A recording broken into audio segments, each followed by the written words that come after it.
Hi, I'm Andrew, Dr Yogi. This is a short workshop focusing on the lower back, so great for anyone who has aches and pains in that particular area.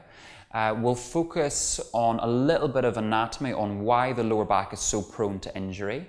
We'll look at some top tips for protecting your lower back during your practice. We'll do a little warm-up and then we'll look at some stabilizing exercises to build strength in the lower back. If you have persistent lower back pain, I highly recommend going to see a medical professional to get some advice on what's happening there. If you feel any discomfort whatsoever in your lower back during the practice today, please back off and rest. This is Cheryl, our glamorous assistant. We'll start with a few top tips. Thank you.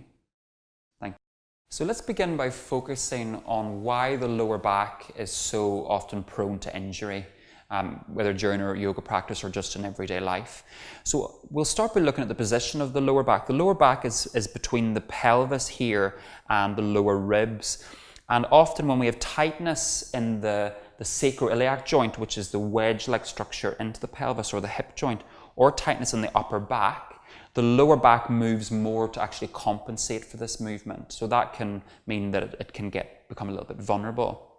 The lower back is weight-bearing, so it holds a lot of the support for the upper body structures. And it also relies on a lot of deep muscles for support, and these muscles can often be weak due to lack of activity or bad postural habits. So we'll address some of this as we move through the short class today.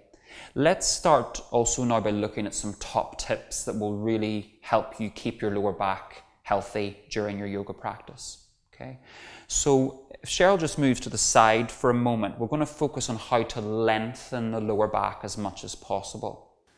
So Cheryl, start with your feet hip distance apart and then roll your inner thighs right back behind you. You'll notice now that Cheryl's bum starts to stick out behind her, but then if Cheryl can root the tailbone downwards towards the heels, you'll see her lower back starts to lengthen, and as a result the abdominal muscles switch on a little bit more, so they're even added support to this area. So this is a really key action, whether you're in a standing posture or whether you're on your belly onto the mat. A really fantastic way to lengthen the lower back.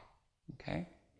Now, often people think of a back bend as only happening in this part of the body, but if you are suffering from back aches and pains,